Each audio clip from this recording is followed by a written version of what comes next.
Welcome to the Contractor Success Map podcast. I'm your host, Bradley Hart, and I'm an expert on how you can get the most out of your contracting company. The reason I designed this show is to help you turn your contracting company from a people-dependent money pit into a process-dependent cash cow to have the freedom you dreamed of when you started your business. Every Friday, we're releasing podcasts with information to help you get the most out of your contracting company. Be sure to join us at www.contractorsuccessmap.com.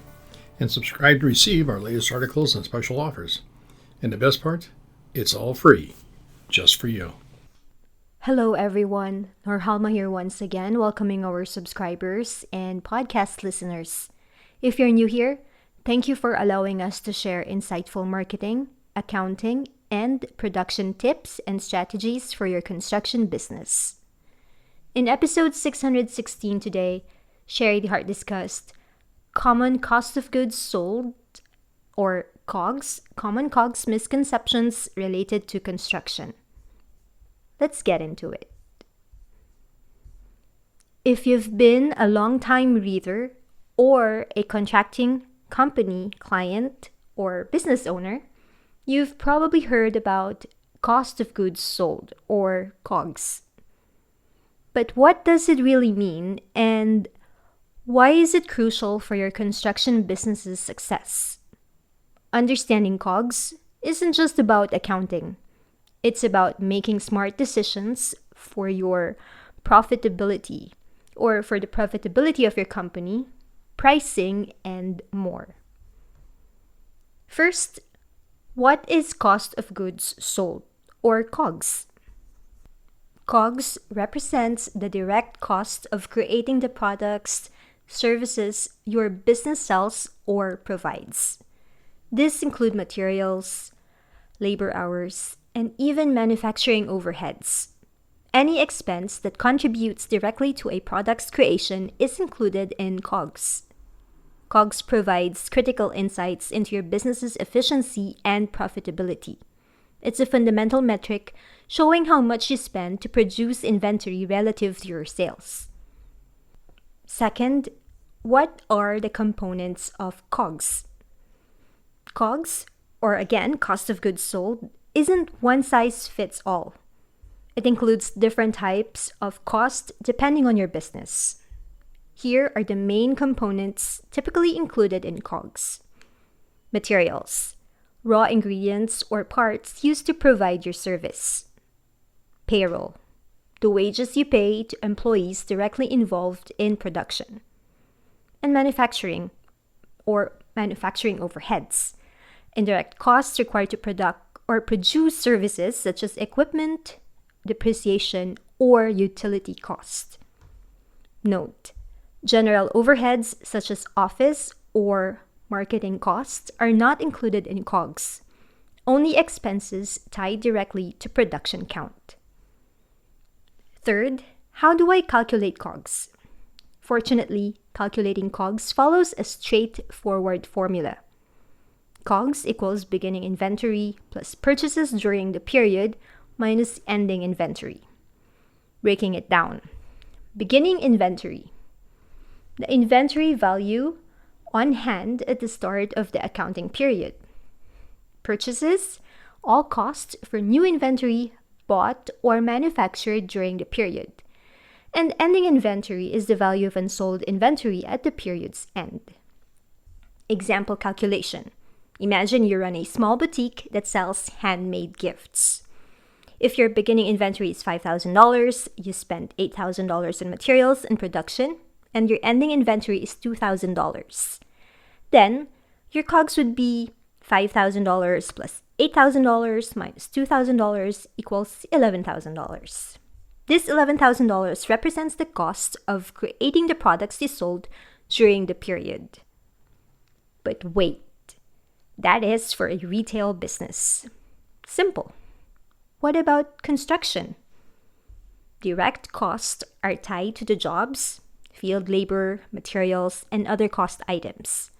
Office materials like pencils, paper, toner, etc. are overhead. Yes, an accountant could say these many pencils are used in the field and that notepad is used in the truck. The answer is the dividing line of the direct cost to the job, the cost of goods sold. That is why we've created our chart of accounts, which you can use inside QuickBooks, depending on your type of construction business. Most COGS accounting methods you will find are for inventory valuation, which is confusing to most contractors. Confusion always arises about the material. A construction contractor may purchase material and resell it to their customer at cost, thinking it is a reimbursable expense. You lose money when doing this. Remember, all invoices to the customer, retail, general contractor, spec builder, developer, are income. Washington State has a clear explanation. If the words are on the invoice, then the invoice is either taxable or non-taxable based on other factors. Every line item on a customer invoice is income. Purchases for the material are the cost of goods sold or expenses if you are shortcutting your accounting. I have seen financial statements backed out because they will reflect reimbursable income as a negative number, thereby showing it as a deduction. The net effect is double dipping on the expense side. The cause is that the accounting software is not being correctly set up. New construction home building is another area of confusion. In the mind of many construction contractors, a spec home is any new house being built for resale. That is true. It is a new construction house. The question is on the construction accounting side. For the owner and developer, who might be the general contractor running the job, it is a spec home. For the general contractor, who is building a new construction home for a developer, it is not a spec home. Why might it seem the same as both new construction houses? The question to be answered is, who owns the house? It is a spec house in the accounting system for the owner. If the general contractor does not own the house, then from the accounting side for that specific general contractor, the house is a custom home with an owner who is not the general contractor. Suppose the general contractor or developer owns the new house being built. In that case, it is a spec house in the accounting system. All costs roll up into WIP or work in process and convert to COGS when the house is sold, not before. Recognize expenses when the home sells. Otherwise, expenses one year and sales the next equals taxes.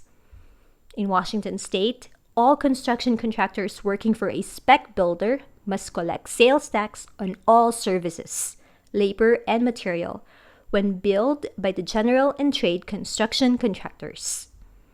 In Washington State, all construction contractors working on custom homes, residential or commercial projects, large or small remodels, or handyman projects can accept a reseller permit from the general contractor.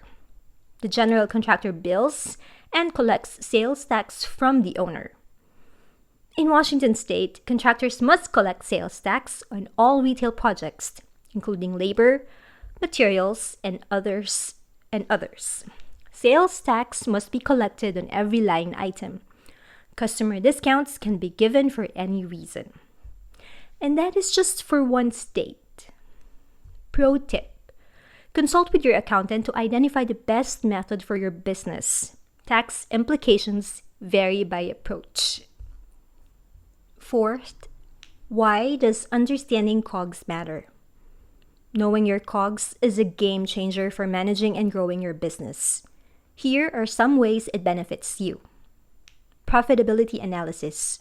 COGS is crucial for calculating gross profit.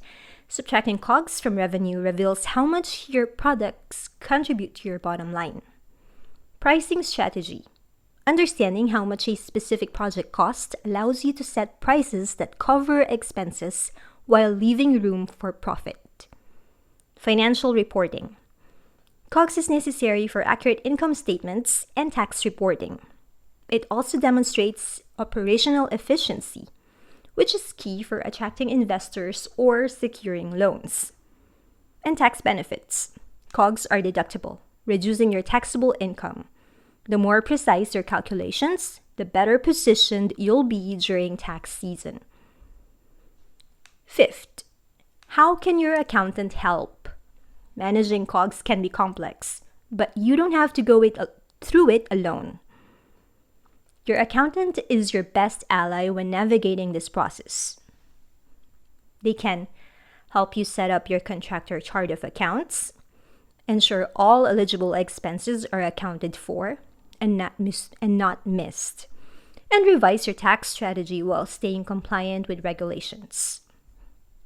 One of the most dangerous and difficult steps in setting up the chart of accounts is during QuickBooks setup, especially for contract service-based businesses. Get this one thing right, and your QuickBooks for contractors can generate useful financial and job costing reports. If you get it wrong, you will never get useful reports, no matter who handles your contractor's bookkeeping services needs. The reports you do get could lead you to make decisions based on insufficient information that could destroy your entire construction company. A thought. Understanding your cost of goods sold isn't just an accounting exercise. It's the foundation for business success. Calculating and tracking COGS effectively will empower you to make better pricing, profitability, and growth decisions. Why struggle with numbers when you can partner with someone who lives and breathes construction accounting? Freeing up your time lets you focus on growing your business. You are never too small for us to help, and we can help you begin with your first day in business. I am looking forward to being of assistance. And that ends Sherry's blog post. And of course, you know what? Contractors often ask us if they can buy our chart of accounts with cost of goods sold and import them into their QuickBooks desktop or QuickBooks online file. The answer is yes. We also offer the complete QuickBooks setup template. And because you're listening to our podcast, remember, you can buy a template for 20% off using Podcast20, PODCAST20, Podcast20. That's for 20% discount on our bookkeeping templates on our Fast Easy Accounting store. You can also use it to enroll in one of our Construction Accounting Academy classes. If you are confused which product to purchase or unsure of what services to outsource, please don't hesitate to contact Sherry by calling our toll-free number at 1-800-361-1770, or you can also email Sherry at Sherry, SHARIE, Sherry at fasteasyaccounting.com. Also, you can call our Washington State local phone line 206-361-3950. All those numbers are a direct access to her. On behalf of Sherry and our team here at Fast Easy Accounting, this is Norhalma. Thank you all for listening. Stay safe and healthy. And stay tuned for upcoming episodes on how to turn your contracting company into a process-dependent cash cow. Bye for now. Thanks for tuning in. You're listening to the Contractor Success Map. If you enjoyed the show, please leave a 5-star rating and review here on iTunes. And make sure to head over to www.contractorsuccessmap.com to subscribe to receive the latest articles and special offers. If you'd like to discuss your business strategy, simply click on the button labeled Strategy Session. And the best part, it's all free. Just for you.